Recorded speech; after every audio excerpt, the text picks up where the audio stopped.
नमस्कार मंडळी, दिल्लीकर मराठी चॅनेलवर मी शीतल तुम्हा सर्वांचं अगदी मनपूर्वक स्वागत करते। 22 जानेवारी 2024 सोमवारचा दिवस। या दिवशी अयोध्येमधल्या भव्य अशा मंदिरामध्ये तब्बल 500 वर्षानंतर दशरथ नंदन श्री रामचंद्र विराजमान होणार आहे। त्या निमित्ताने आपल्याला दिवाळी साजरी करायची आहे। यंदा दिवाळी साजरी करण्याची आपल्याला ही दुसऱ्यांदा मिळालेली संधी असणार आहे। त्या निमित्ताने आपल्याला आपल्या घरी सुद्धा काही कामं करायची आहेत, काही उपाय करायचे आहेत। तर या सर्व गोष्टींची माहिती मी तुम्हाला या व्हिडिओतून देईल। त्यासाठी व्हिडिओ शेवटपर्यंत पहा आणि व्हिडिओ पाहत असताना सर्वांनी कमेंट्स मध्ये लिहा सियावर रामचंद्र की जय किंवा मग जय श्रीराम। चला तर मग व्हिडिओला सुरुवात करते। मंडळी, 22 जानेवारी 2024 ला म्हणजे सोमवारच्या दिवशी तिथीप्रमाणे आहे पौष महिन्यातल्या शुक्ल पक्षातली द्वादशी। म्हणजेच काय, पौष महिन्यातल्या शुक्ल पक्षातला हा 12वा दिवस असणार आहे। हा दिवस कुर्म द्वादशी म्हणून ओळखला जातो। कुर्म या शब्दाचा अर्थ होतो कासव आणि भगवान श्रीहरी विष्णूंनी या दिवशी कासवाचा अवतार म्हणजेच कुर्म अवतार धारण केला होता, म्हणून या तिथीला कुर्म द्वादशी म्हणून ओळखलं जातं। आणि याच शुभयोगावर भगवान श्रीहरी विष्णूंचाच एक अवतार असलेले प्रभू श्रीरामचंद्र अयोध्येमधल्या भव्य अशा मंदिरामध्ये विराजमान होत आहे। कारण अयोध्या ही त्यांची जन्मभूमी आहे। गेली कित्येक वर्ष प्रत्येक जण या गोष्टीची आतुरतेने वाट बघत होता आणि या सुवर्ण क्षणांचे आपण सर्वजण साक्षीदार होणार आहोत आणि या दिवसाची आपल्याला कायम आठवण राहावी यासाठीच हा दिवस आपल्याला दिवाळी म्हणून साजरा करायचा आहे। या दिवशी घरातील सर्वांनी सकाळी लवकर उठावं। शक्यतो सूर्योदय होण्याच्या आत किंवा ब्रह्ममुहूर्तावर तुम्ही उठल्यास तुम्हाला पुढची सगळी कामं अगदी वेळच्या वेळी करता येतील। कारण कोणतंही धार्मिक कार्य असो, पूजाविधी असो, आपण स्नान केल्याशिवाय ते करू शकत नाही। त्यामुळे लवकर उठण्याचा प्रयत्न करा। जसं दिवाळीला आपण अभ्यंग स्नान करत असतो, म्हणजेच काय, आपल्या अंगाला आपण आयुर्वेदिक उटणं लावतो आणि मग अंघोळ करतो, त्याच पद्धतीने आता ही दिवाळी पौष महिन्यामध्ये आलेली आहे। पौष महिन्यात तिळाचं सेवन असेल, तिळाचं दान असेल किंवा मग पूजेमध्ये तिळाचा वापर असेल, या गोष्टींना अतिशय महत्त्व आहे। तर तुम्ही तुमच्या अंघोळीच्या पाण्यामध्ये तीळ टाकून अंघोळ करा, जेणेकरून तुमच्या अंगामध्ये उष्णता तयार होईल, थंडीपासून तुमचं रक्षण होईल। आणि तुम्हाला या दिवशी सूर्याला अर्घ्यसुद्धा द्यायचं आहे। जेव्हा कोणतंही धार्मिक कार्य केलं जातं आणि त्याची सुरुवात किंवा कोणतंही व्रतवैकल्य आपण करतो, तर दिवसाची सुरुवात आपण जर सूर्यदेवांना अर्घ्य देऊन मग केली तर आपल्याला नक्कीच चांगल्या आरोग्याची प्राप्ती होते आणि पूजा अर्चा करताना आपलं जे काही मन आहे ते स्थिर राहतं, पूजेमध्ये आपलं व्यवस्थित लक्षसुद्धा लागतं। तसं सूर्यपूजेचे भरपूर फायदे आहेत। त्यामुळे तुम्ही तुमच्या दिवसाची जी काही सुरुवात आहे ती सूर्यदेवांना अर्घ्य देऊन मग करा। तर त्या पाण्यामध्ये सुद्धा तुम्हाला कुंकू, फूल आणि थोडेसे तीळ टाकायचे आहे। तुम्ही नक्की हे काम करायचं आहे। त्यानंतरची पुढची गोष्ट म्हणजे आता प्रभू श्रीरामचंद्रांचं जे काही आगमन आहे अयोध्येमध्ये ते भरपूर दिवसांनी होत आहे। कित्येक वर्ष आपण या गोष्टीसाठी वाट बघितली। तर आपल्याला हा दिवस अतिशय लक्षात राहील असा करायचा आहे किंवा मग स्मरणीय दिवसांपैकी एक। तुम्हाला जर कोणी विचारलं की तुमच्या आयुष्यातला सगळ्यात चांगला किंवा मग आठवणीतला स्मरणीय असा दिवस कोणता, तर तो तुमचा 22 जानेवारी म्हणून लक्षात राहिला पाहिजे। तर तुमच्या घराचा जो काही मुख्य दरवाजा आहे तो तुम्ही स्वच्छ करून घ्या। त्याचबरोबर दरवाजावर या दिवशी चंदन, कुंकू किंवा हळदीने स्वस्तिक काढायला विसरू नका। तुम्ही तुमच्या उंबरठ्याच्या बाहेर रांगोळीसुद्धा काढू शकता किंवा फुलांची आराससुद्धा करू शकता। तसंही आता हळदी कुंकवाचे दिवस चालू आहेत। तुम्ही तुमच्या घराची स्वच्छता केलेलीच असेल, अजूनपर्यंत समजा केली नसेल तर मग घरात जे काही जाळे वगैरे असतील, दिवाळीला कसं आपण घर एकदम स्वच्छ करतो, घराच्या आसपासचा परिसरसुद्धा अगदी स्वच्छ करतो, तर तुम्हाला यापैकी जे जे जमेल ते तुम्ही करू शकता। त्याचबरोबर आपण बाहेर एखाद्या तांब्याच्या भांड्यामध्ये किंवा तांब्याच्या कलशामध्ये किंवा बऱ्याच जणांकडे तांब्याचं एक मोठं पात्र, ज्याला गंगाळं बरेच जण म्हणतात, तर मग त्यामध्ये पाणी भरून तुम्ही त्या पाण्यामध्ये काही फुलं किंवा तुळशीची पानंसुद्धा टाकून ठेवू शकता। यामुळे सुद्धा तुमच्या घरामध्ये पॉझिटिव्हिटी राहायला मदत होईल।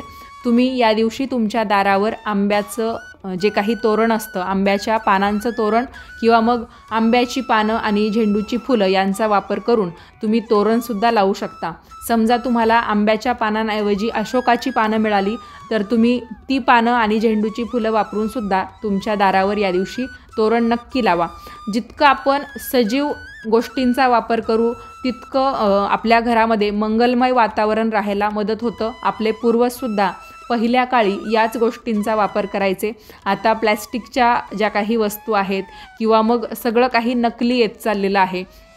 जसं की आपल्याला काही उपलब्ध झालं नाही पानं फुलं तर लगेच आपण रेडीमेड ते आणतो. तर मग त्याच्याऐवजी तुम्हाला जर या दिवशी या गोष्टी मिळाल्या नैसर्गिक गोष्टी तर तुम्ही नक्कीच त्यांचंच तोरण करून या तुमच्या दरवाजाला लावायचं आहे. किंवा मग डायरेक्ट आंब्याचे डगळे असतील तुमच्याकडे तर ते सुद्धा तुम्ही तुमच्या दाराच्या दोन्ही बाजूला लावू शकता. जेव्हा आपल्या घरामध्ये काही मंगल कार्य असतं तर तेव्हा आपण आंब्याच्या पानांचा वापर किंवा मग आंब्याचे डगळे आपल्या दाराशी नक्कीच लावतो. तर नक्की तुम्ही या दिवशी ही गोष्ट आठवणीने करायची आहे. त्याचबरोबर या दिवशी तुम्ही तुमच्या घरावर भगवा ध्वज लावू शकता. तुमच्या आसपास कुठे मंदिरं असतील तर तिथेसुद्धा तुम्ही भगव्या रंगाचं कापड किंवा मग भगव्या रंगाचे ध्वज दान करू शकता. तुम्हाला हे शक्य नसेल तर काही मातीच्या पंत्या त्याचबरोबर कापसाच्या वाती आणि तेलसुद्धा तुम्हाला या दिवशी मंदिरांमध्ये ठेवून येता येईल. जेणेकरून जो कोणी तिथे येईल समजा घरून एखाद्याने पंती दिवा आणलं नाही तर त्याला सहजपणे तिथून तुम्ही दान केलेली पंती वात किंवा मग तेल घेऊन तो दिवा प्रज्वलित करता येईल. आणि भलेही तिथे दिवा कुणीही प्रज्वलित केला तरी पण त्या वस्तू तुम्ही दान केलेल्या असल्यामुळे तुम्हाला त्याचं कळत नकळत का होईना पुण्य मिळेल. त्याचबरोबर तुम्हाला जर तुमच्या घरी कासवाची स्थापना करायची असेल, पितळेचं कासव, तांब्याचं कासव किंवा मग कोणत्याही धातूचं कासव तुम्ही तुमच्या घरामध्ये ठेवू शकता आणि त्याची स्थापना करू शकता. कारण सुरुवातीलाच मी तुम्हाला सांगितलं की या दिवशी कुर्म द्वादशी आहे. भगवान श्रीहरी विष्णूंनी या दिवशी कासवाचा अवतार धारण केला होता. पुराणामध्ये कासवाला कच्छप किंवा मग कुर्म असं संबोधलं जातं. तर अजूनपर्यंत तुम्ही तुमच्या देवघरामध्ये कासवाची स्थापना केलेली नसेल तर नक्कीच करा.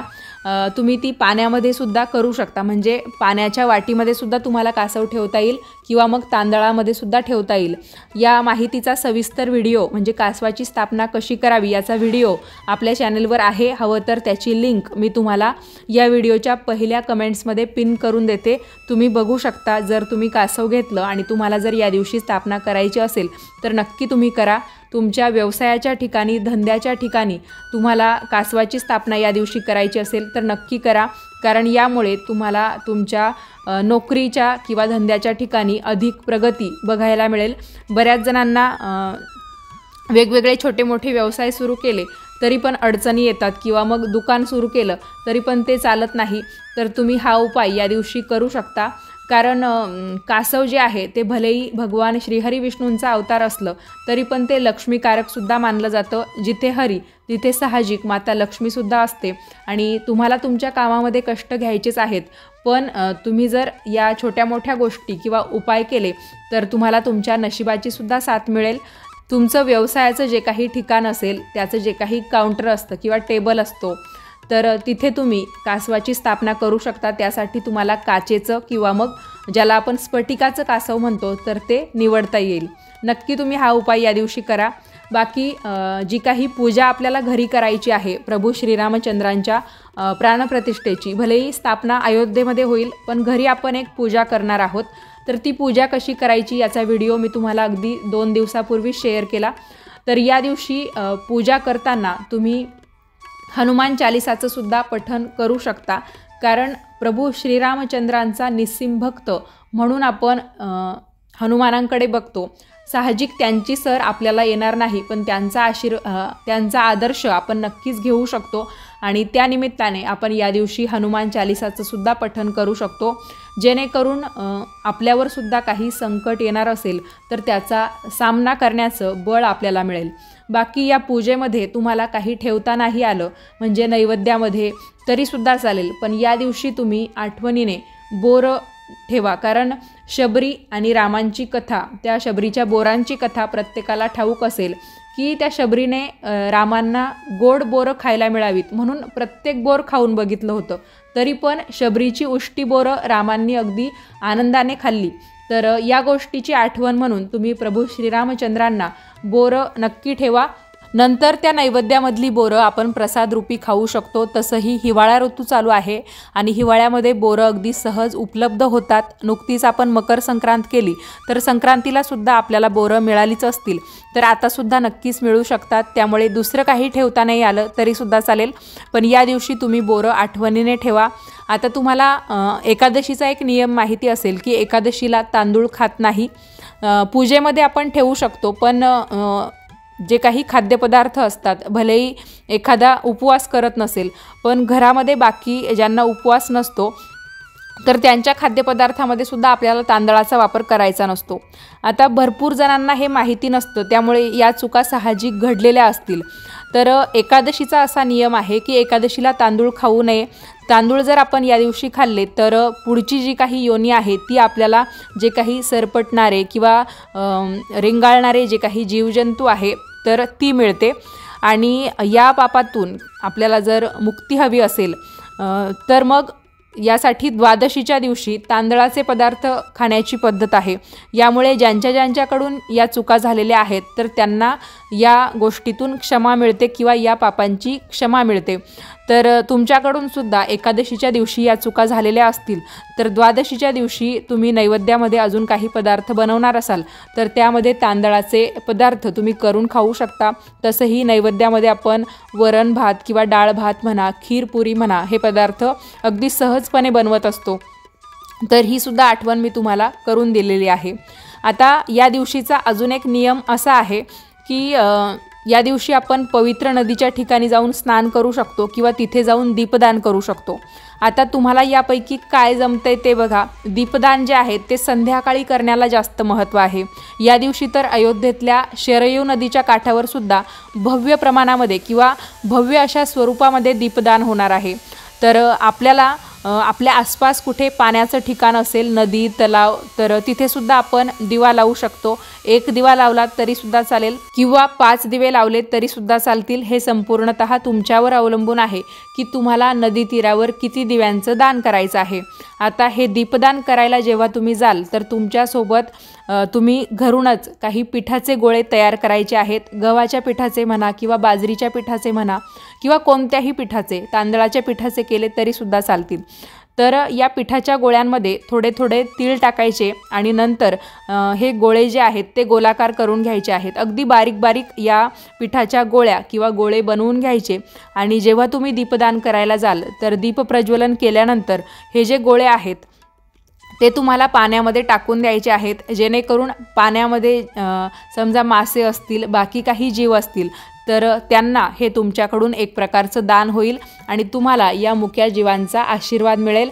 द्वादशीला असं मुक्या जीवजंतूंना किंवा मग मुंग्यांना जे काही आपण अन्नदान करतो तर ते करणं अगदी श्रेष्ठ मानलं जातं। त्यामुळे हा उपाय तुम्ही नक्की करा। साधारणतः 11 किंवा मग 5 या संख्येमध्ये तुम्ही पिठाच्या या बारीक बारीक गोळ्या तीळ टाकून करून नेऊ शकता आणि त्या पाण्यामध्ये दान करू शकता।